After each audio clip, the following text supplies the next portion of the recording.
Hello, everyone, and welcome to another episode of The Hero in the Mirror. We have another local Chicagoland hero with us today, Milton Alvarez, the founder and head coach of SMB Performance, a transformational coaching company that helps people rebuild from the inside out, mind, body, and spirit. His mission is to help entrepreneurs, athletes, and high performers turn their pain into purpose through discipline, faith, and systems that last. Also an innovator in human performance. Through SMB BioChat AI, Milton merges faith and science to create personalized pathways for physical transformation, mental clarity, and spiritual alignment, helping people see that hero in the mirror. I'm going to give you a little pound for that. I like that. Milton has guided countless gym owners, trainers, and entrepreneurs to build sustainable businesses rooted in service, leadership, and identity. Not burnout, his approach blends high-performance habits with heart-centered leadership. Also a speaker and visionary, known for a real raw message, Milton teaches that resilience isn't built in comfort. It's forged in the moments when everything feels heavy, but you decide to rise anyway. It's a pleasure to have you here today. Winifred, our most recent Shiro, mentioned lots of great things about you. And as soon as we started to connect, I really saw your space and your content within the fitness industry and also faith-based industry. So yeah, thanks again for coming here. It's a pleasure being here, brother. We know all of your great accolades and everything that you've accomplished.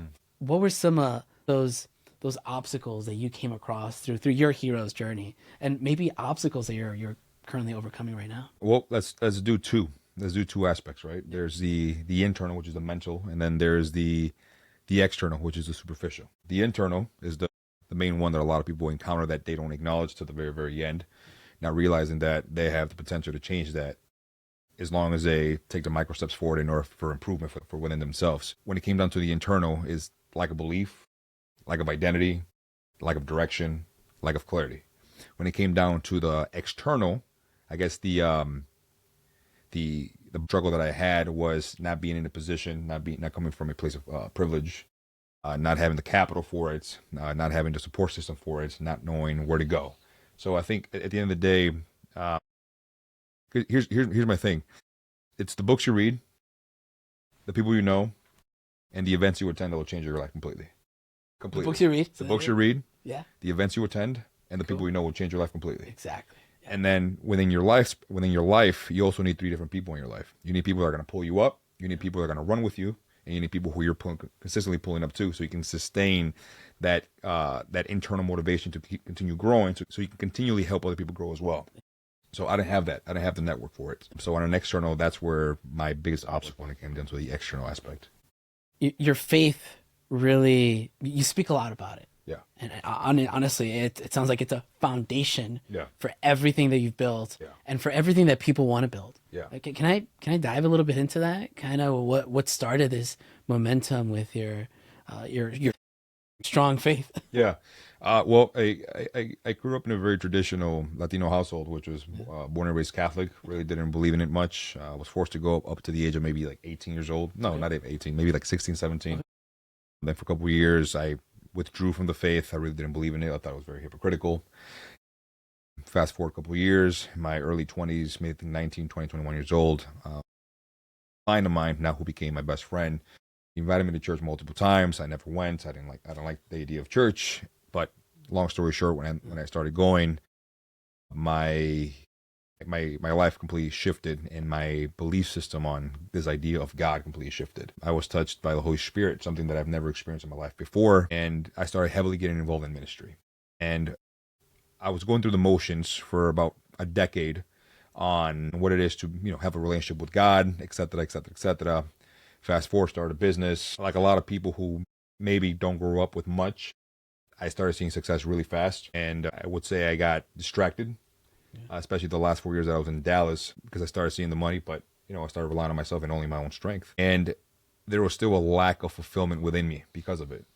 And it's not until I realized that the foundation above all things is having a reason why you're doing it. And when you have no clarity, no direction, and have no foundation on why you're here, what you're doing, and for who you're doing it for, it's almost like you're aimlessly walking through life without any idea where you're headed or why you're headed that direction. And when it comes down to biblical context, for me, I don't believe that the Bible is only a religious document. I also believe that it's a blueprint that a lot of people can extract a lot of strategies and systems to implement into their lives to be better husbands, be better wives, better kids, better business people, better stewards of their money, better stewards of their time, be better people in general, and also gives them a direction of where to head. That's a great perspective. Yeah.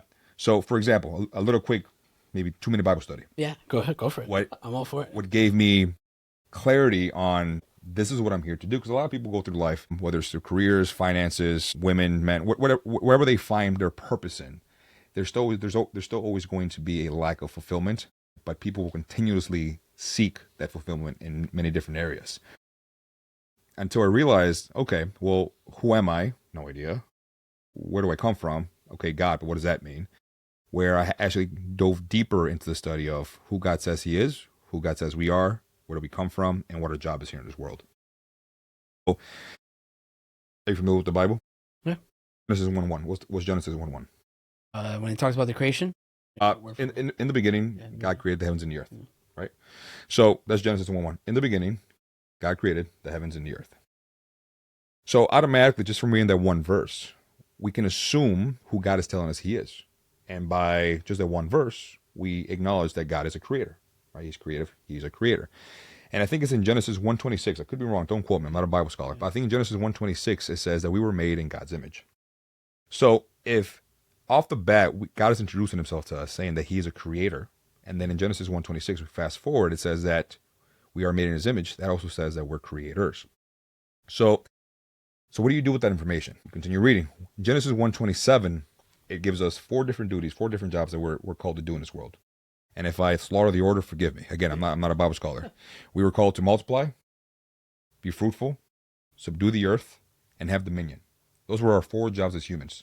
Multiply, be fruitful, subdue the earth, and have complete dominion over this world. So when you understand what that means for yourself on a spiritual level, on a financial level, on any level, you have more understanding on why you're here. But also, within the first verse of the Bible, it gives us a very clear indication of where we're going to be doing it, what God gives us in order for us to do it, what tools God gives us. So again, I'll be done after this. When it says in the beginning, God created the heavens and the earth, we need to understand that God gives us 3 platforms for us to live off of. Okay. And within those 3 platforms, there are parameters for us to live within. So what's the first platform that God gives us so we can live on? The first platform is in the beginning. That's the platform of time. God created the heavens. That's the platform of space. Heavens are space. And the earth, that's matter. So God gives us time, space, and matter to live on. And within each of them, there's a parameter. Within the platform of time, God gives us a parameter of be or becoming. Within the platform of space, God gives us a parameter of do or doing. And within the platform of matter, God gives us the parameter of having. So it's time, space, and matter. It's be, do, and have. Becoming, doing, and having. The reason why we have a really hard time having complete direction of where we're headed is because as humans, we have this tendency of continually seeking more and wanting more and wanting more. We're selfish beings, which is completely understandable. We're selfish beings. So we always start at the bottom. We're always focused on what it is we want to have, what car we want to have, what girl we want to have, how much money we want to have, what house we want to have, how large of a platform of a podcast we want to have, what clothes we want. Like we're always focused on the having, and then we're consistently empty, not knowing who we are. So there's a reason why God gives us the platform, the parameter of be or becoming within the platform of time, because God understands that it's going to take time for you to become who you need to become. And God gives you the space to do the things you need to do. So the trick or the hack or whatever it is you want to call it, or the system, is instead of focusing on the having aspect of your life, we need to start focusing a lot more on the becoming aspect of your life. Utilize the platform of time to become who it is you need to become, because only then will you know exactly what it is that you need to do, the parameter of doing within the platform of space, in order for you to have what it is you want to have. And that's where you find true fulfillment. And that's where I found my foundational truth of why I'm doing what I'm doing, why am I heading in the direction that I'm headed, and why do I have the conviction that I have.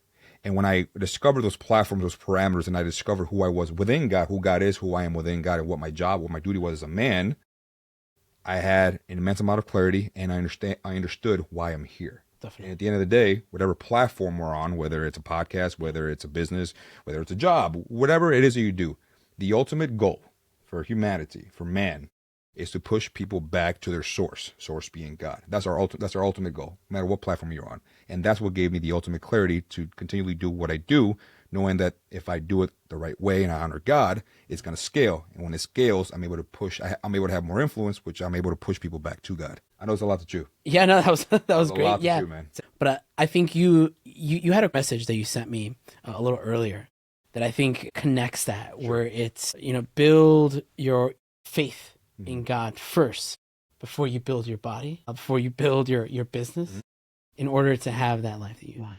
So again, right, faith being that foundation, that guiding light to be fulfilled, to not just focus on what we have, but who can we become and who we can help. So that falls in line of the lineage of God, then your purpose, then your family, and then your country. Everything else goes after that.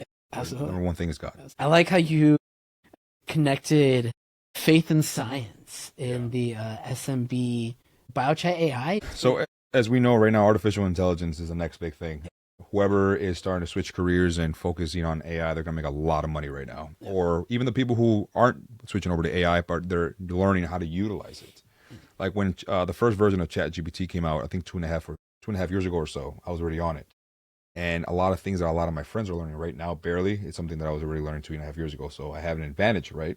So there's so much you can do with that. So my thing is, how can I scale my business? How can I level up? And how can I make it more convenient for my clients to work with me and for them to get a smoother experience when it comes down to their goal setting? So that's why I created the AI BioChat to basically speak to another Milton. Yeah. With a wealth of knowledge, that could help them on every single level. Now, when it comes down to the faith and science, I think that falls in line with the SMB. And when people hire me, SMB, you mentioned to me earlier, was spirit, mind, and body. Yeah. Right. But without sounding very holistic, because I don't like when it sounds very holistic. Oh, Milton, you kind of told me a core message earlier. Maybe I'll pass the baton if you want to share something with the audience. Or yeah. So the core message is, above all things, it's God. Because only when you have the relationship with God will you'll be able to discover what your purpose is in this world. And once you figure out your purpose, everything else follows, which is your physical health, your mental health, your emotional health, your spiritual health, and then your family, and then your country, in that complete order. God, purpose, family, country, and everything else follows. And that's a complete formula to internal and external fulfillment. Absolutely. Yeah. I also liked the other core message of the hero you're searching for isn't out there. It's the version of you that finally takes ownership, seeks the kingdom, and becomes the person God always designed you to be. And I think that's important, because at times we're distracted. We're pulled different directions because of temptation, right? Yeah. We want all that money. We want all that fame, but that may not be the person that God wants you to be, and may sometimes pull you back from that, redirect you. Yeah. Put people into your life, like you mentioned earlier. Sometimes it's the people that you connect with, the events that you attend, and The books you read. the books that you read. Yeah. Absolutely. So when it comes down to that specific message there, everything has to do with identity. There's this behind the scenes, behind the curtain script that we all have, that we call it the self-concept, which is the belittling, downplaying lies that we tell ourselves. You're not good enough. You're too tall. You're too skinny. You're too fat. You're this, etc., etc., etc. You're too broke. You will never amount to anything. And then that self-concept, what it does, it starts building out your current life. So the life that you're living right now, if you look around into your entire life, you look into your finances, you look into your relationships, you look into the way you parent, if you look at the way you run your business, if you look at the way you are at work, if you look at the way you perceive yourself, everything that's around you right now, surrounding you, that was built out by your self-concept, and we call that your actual self. But then there's another nagging voice that's consistently in the back of your head that's telling you you're playing too small, you're meant for more, you can do better, have faith, have hope, etc., whatever it is that goes on through your mind. And that internal voice is called your ideal self. Now, the longer that you betray that voice, the longer that you ignore that voice and you suppress it, when that ends up happening is you start creating a big gap between your actual self and your ideal self. And when that gap and starts happening, your self-esteem starts to drop. You start to get frustrated, depressed, anxious, angry, sad. And now in that position, it's really hard to get out of a hole. So the way that the purpose, the end goal, sometimes you just dig yourself deeper and deeper and deeper, the more you sabotage that voice. So the way to get out of that hole is to start to create an action plan, identify the problem or problems within your life, create an action plan, and then figure out the micro steps that you can take on a day-to-day basis in specific areas of your life that will proceed you forward to one day that ideal self can overlap that actual self until you become that ideal version of yourself. Because only then when you become that ideal self is that you will be truly walking in the purpose that God has called you to be in. But consistently on a daily basis, we self-sabotage ourselves because of our thoughts, our environments, our circumstances, our situations, that we don't allow ourselves to believe that we're actually meant to do more things. There's this really interesting video I saw where it was do not fear is listed some 365 times in the Bible. Do not fear, right? And sometimes when we're looking for that next level or that next step, that there's a little creep of that self-doubt. Yeah. There's a little creep of that fear. I often talk about how people fear public speaking. Starting this podcast, me, there was a bit of that fear. What are people going to think about me? How am I going to be judged? But something pulled me back to say, who cares? You're doing something positive. You're sharing a message of adversity and resilience. And something just pushed me like, out there, get at it. And honestly, it's been heartwarming to get to know people like yourself who have this foundation and are using that to help other people. And, the coaching and the mentoring aspect. I love that you're an entrepreneur and you help other entrepreneurs, through their goals, whether it's physical, spiritual, mental, or anything like that. So what support systems does Milton have? You mentioned faith being one of them. Sure, 100%. I think. What about people in your life, family, friends? Do you yourself have a coach? Are there dynamics like that? So as I said in the beginning, right? We need three things in our lives. We need there are three things that will change our lives: the books that you read, the events that you attend, and the people that you know. So it's a matter of what areas of your life need the most attention. But in order for you to understand, or for me to understand, that I need to do a very strong self-analysis and not be the victim within my own life and truly have a full, transparent audit of my life. So the couple areas that I know that I need accountability in, I've gotten better over time, but it was my faith. So having a pastor in your corner, someone who's not equally yoked to you, but who's a little bit more ahead when it comes down to being spiritually sound. I have most of my clients are in the financial world, so whether they're business owners of some kind, they're private equity people, whoever the case may be. I stick to them when it comes down to money management, asking a lot of questions, being extremely curious, and always wanting to go to the events they attend so I can learn more. When I was in Dallas, I was paying mentors to mentor me once a week, jumping on a phone call, and then once a quarter going to their masterminds. I had three of those mentors, and each of them I was paying. One I was paying $3,000, other guy was paying $4,000, and another guy was paying about $1,500 a month. Between $7,000-$8,000 a month in just pure mentorship. But how did it help me? Sales, marketing, business, and then it increased my identity because it taught me things that I believe in going to school. If you're a fan of college, congratulations. There are things that you need to go to college for. But sometimes you can pay people to give you the direct path and give you the advice on what not the do's and not do's that sometimes schools can't give you. So that's why their time is worth the money that you're paying for that direct real life knowledge that they can guide you through. I mean, so right now with this entrepreneur adventure with the podcast, I didn't have a mentor. It was kind of like grab a mic, start a platform, learn as you go. But for me, it was also through that grit, through those obstacles that I asked myself, do you really want to do this? And I was like, and when I started to hear more of these stories, when I started to hear one of my close friends who survived cancer and then started his marketing company because he was done with the 9 to 5. Yeah. He's like, no, if I'm going to do something, I'm going to do something on my own terms. Right. It was empowering for me. I'm going to do this on my terms. On how I want to help people, on how I want to have freedom and autonomy in my life. So, so the mentors, definitely. For me, it was just grind it out. What would you say that you look up to when it comes down to this specific field? Well, This specific field, I have a few in mind, but the one person who motivated me a lot to be confident in my voice, Les Brown. That's awesome, man. Like, man, the way that he talks and engages with an audience, by the time you're done listening, you're just like, you're ready to conquer the world. I wanna do 100 push-ups. I'm gonna run a triathlon. Like, let's go, you know? Les Brown is a good steward of his voice, of his tongue. Les Brown understood that. And that's the power of understanding the gifts that God has given you and understanding how to be a good steward of them. And he was exactly just that, which is why he's been able to impact a lot of lives in this world. You mentioned you met him. Can we talk about that a little bit? It was twice, actually. The first time I met him was 3 years ago on a FaceTime call. No, it was during COVID. So maybe like 2021. My client, now friend, Matt Zapala, I used to do a podcast with him in Dallas called the 7 Figure Squad podcast and the Millionaire Goals podcast. And they flew out, him and his camera guy, they flew out to Atlanta, Georgia, to go do an interview with Les.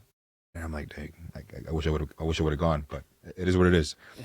And when they were done with the interview, I get a phone call from the camera guy. He's like, hey, someone wants to talk to you. I'm like, oh no, oh. And it's Les Brown. And he's wearing a mask because again it was COVID. You know, I had to wear a mask. And I start talking to him, but I'm like, I don't get starstruck. I've hung out with celebrities. I've hung out with my future wife, Becky G. She's not my future wife. All right.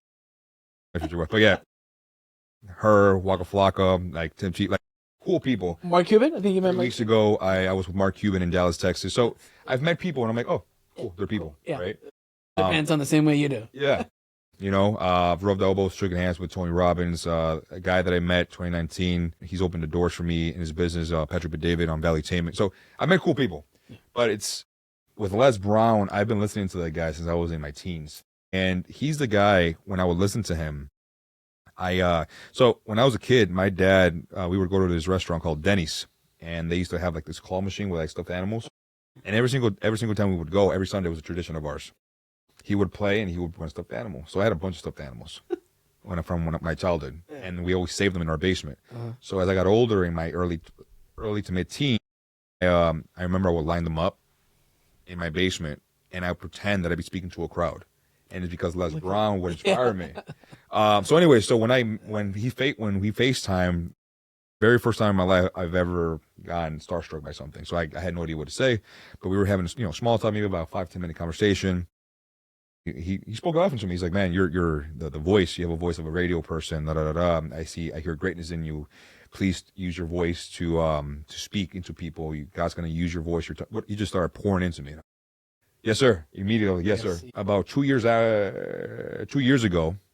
a year and a half ago, around that time frame, we went to San Antonio, Texas, because he was going to speak at an event that my friend Matt was hosting for his insurance company. And Matt's like, hey, do you want to do security for Les Brown? I'm like, yeah, dude. Hell yeah. Absolutely. He's like, you're going to hang out with him most of the day. So just make yourself comfortable. So I'm like, how do I? Be cool. Just act normal. So yeah, I'm in the green room with him. I'm escorting him everywhere. We're just having conversations. We're laughing, talking to his sons, talking to like some of his friends, just family.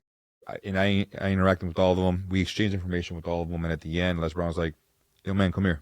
I want to appreciate you for just being with me the entire day and, just being backstage with me. I'll love to stay in contact. So he told his son, like, hey, son, I forgot his name. Grab my phone and put his number in my phone. I would love to stay in contact with you. So whenever you're in Atlanta, I would love to connect with you. I'm like, yeah, 100%. And so since then, we've been back and forth with it and been in contact with his son. That's amazing. So what's one gem from Les Brown, if you'd like to share?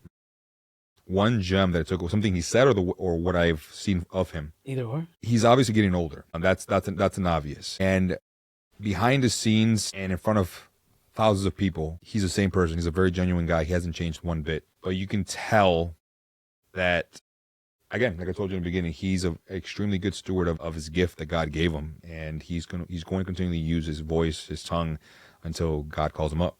And that's something that's very inspiring because you can see the fruit in that when someone actually steps into their calling. I'm going to be doing a speech next week, and it's called Borrow My Vision. The power to have someone see the potential in themselves. Meaning, when I first started soccer, Sure. I was not good at soccer. Okay. I'm Mexican. But it was Yeah. no bueno. But there was this coach who was like, Fidel, you got it in you, man. Like, you know how to drill. You run like the wind. Like, put it together, work in the team. You got it. And he had this vision of me, of a good soccer player. Sure. But I couldn't see that vision for myself. So at one point, I almost borrowed that vision. Like, okay, coach, so I'm a good soccer player. Cool. I'm a good soccer player. And that almost changed something in my dynamic when I started to play, because I started to be confident in myself. Sure. Borrowed somebody else's vision for me to be confident within myself. So the fact that Les Brown told you, like, hey, you have this voice, use that voice to speak to others, to empower others. I'm sure at that moment you were like, I'm ready, man. you're like, Put me on any stage right now. I'll speak. like, I got Les Brown as backup and God. Yeah. I got Les Brown and God as my backup. Where else am I going to go with this? I was in a different state for that time. No, that's really great. So if you were to share, a bit of advice for our folks from SMB Performance, whether it's maintaining that work-life balance or any quick tips and tricks on health, I'd love for us to share it. Let's start with the most foundational. It's gonna be the exact same thing that I said earlier. Yeah. The three things: the books that you read, the people you know, the events that you'll attend will completely drastically change your life. Put God first in everything you do, your purpose second, your family after that, and everything else follows after that, no matter what. I promise you, in that order, you'll consistently find fulfillment. And when it comes down to your health, the way you do one thing is the way you do everything. If you want to succeed in every single aspect of your life, start taking care of your health first, because your health will impact every aspect. Your health, the way you take care of your body, the way you take care of your food, the way you take care of your hormones, the way you take care of your heart health and your brain health will massively impact every other aspect, because everything is driven by energy. Everything is energy. That's why people hire me for SMB, right? Spiritual energy, emotional, mental energy, and physiological energy. But the most foundational thing is physiological energy.